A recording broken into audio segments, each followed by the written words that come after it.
children. This is Mr. Moorhead coming to you live from the beautiful campus of Cleveland Middle School. Now, yesterday we learned about Timuchin. Timuchin will eventually become Genghis Khan. And I told you that there is something that Mongols can do that is special. And if you fight against it, it's very, very difficult to beat. It is the most dominant form of fighting for about 700 years. So here we go. I want you to picture you are a soldier. You can be a Chinese soldier, a Russian soldier, doesn't matter. Got a bunch of armor on. You are standing shoulder to shoulder with thousands of other soldiers. Got a sword, a shield, possibly a spear or a shield. Beside of you is your cavalry. You're going to have 30 or 40 guys on horses. The horses are wearing armor, and you are all standing in a tightly knit group. Here is what you would have seen coming against you. First off, you probably don't see anything to begin with. You just hear thunder. You'll feel the ground shaking. So much so that like your shield is vibrating, your weapon is vibrating. And then all of a sudden you're going to see a dust cloud.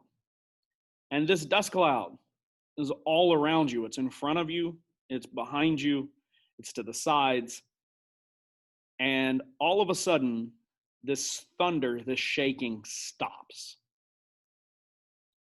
And when the dust settles, all around you, you will see there are people on horses. And they're some distance away. They're behind you, they're beside of you. And when a signal is given, all of a sudden, the air will be filled with arrows. And they're coming from all directions. Soldiers beside of you would have dropped. Some of these arrows would pierce armor if they were fired from close enough range. The arrows are going through the shields. Big sections of the soldiers are dropping. They're trying to protect themselves from all of these arrows. And some soldiers finally decide, let's run at where the arrows are being fired. Let's get closer to them and fight them. And when this happens, the people on horses just simply back up. And as these soldiers run and get tired, they have to eventually stop.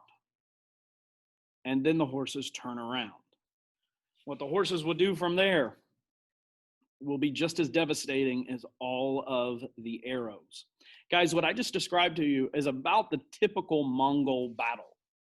The Mongols fight differently than everyone. They fight like they hunt. And this type of warfare just can't be figured out by most people. So we're going to take a look. What you are seeing here are Mongols. You see this funky looking bow that they have. You see them on horses, and you see that they all pretty much have some sort of bow. Now, this is the way that they would hunt. They would trap an animal. They would make a circle around it, and the circle can be big sometimes. Like it might be, I don't know, 3 or 4 football fields. And they'll let the animal run. They'll just expand the circle. Eventually, the animal gets tired, and they kind of swoop in and shoot it. Now, these are excellent horse riders. The Mongols are excellent bowmen. Now, the bow that they would use is a composite bow, okay? A composite bow. If you play baseball or softball, you're probably using a composite bat. That's a bat made of many different materials and are kind of glued together, okay? The Mongol bow is arguably the strongest bow up until the modern bow, like you would see at Walmart. Now, don't get this confused. The modern bow is called a compound bow. I still slip up and say compound when I mean composite. Composite bow is made of many different materials. A compound bow has the little wheels on it. It's like the ones that they use in the Olympics or hunters use today. Those bows are stronger. But really, I think you'll find a lot of archers that would agree, both modern and medieval, that composite bow is the next strongest bow, okay? So these Mongols will use this composite bow, and they can fire from extremely long distances. Now, with archery today, especially if you're hunting, they have something it's kind of like a kill zone, And you have to be within 30 yards or so, depending on your type of bow that you're using. And that would be considered forceful enough to kill like a deer. Okay. But the Mongols didn't really care about that. They're firing from even longer distances than that, because they know basically at this period in history, all they've got to do is hit you. And if they hit you, even if you survive, you get hit in the arm, stuff is just so dirty back then, eventually it's going to be an infection and you're going to die at some point. So you will see that they are firing their arrows from much longer distances. They can fire them from up to a football field away. Okay. And again, they don't need that arrow to go all the way through you. They just need it to hit you. And they know eventually you're going to die from. Okay.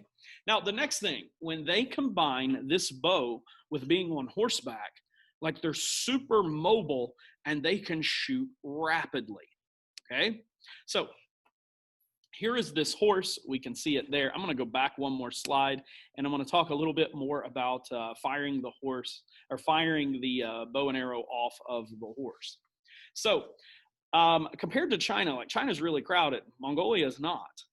It would probably be difficult for somebody in China to own a horse. In fact, you're probably very wealthy if you own a horse in China at this period of history. Same thing with much of Europe. Your wealthier people owned the horse. Average person didn't have a horse. The Mongols, they all had them. They had 3 or 4 of them. Okay, so they would bring all of these horses into battle, and it makes them very, very mobile. Now, their ability to fire this bow and arrow, they can accurately shoot about 7 arrows a minute. If you are attacked by 40,000 Mongols, multiply 40,000 times 7, that's 280,000 arrows could be shot at you in a minute. Can you imagine that? 280,000. If the battle goes 4 or 5 minutes, you have 1,000,000 arrows fired at your army. That's why it's so devastating for these people to be fought against, okay? Because they're constantly moving. If you chase them, that horse just backs up, and you're being shot at the whole time. You have to think, they're shooting a bow and arrow, but even the early guns did not fire that fast. Like we don't find guns that can fire that rapidly up until America's Civil War. So even when the Mongols faced guns later on in history, and we think they might have even had something to do with inventing them, this bow and arrow outperforms them. So their mobility from being on the horse and just this ability to shoot these arrows so rapidly. Let's talk about that horse a little bit. So this is like a medieval SUV. Their horses are smaller, they're extremely fast, and they are raised in a terrain where there's not a lot of food, so they don't need to eat a bunch. Now, one of the things that they would do, you can see on my mouse, roughly in this area, they take an arrow, they put it in the bow, and they're going to shoot it into the horse's neck. They pierce an artery, and then they put fat in it. Okay, so if they are out in this cold region riding around, they can't find water, they'll pop the cork on this horse, and they would actually drink some of its blood. Okay, now the next thing, they could use this horse to cook. Underneath the saddle, there is like a ferret type animal. The Mongols would shoot it, they would skin it, they would put it underneath the saddle, and after riding all day, it actually forms like a beef jerky.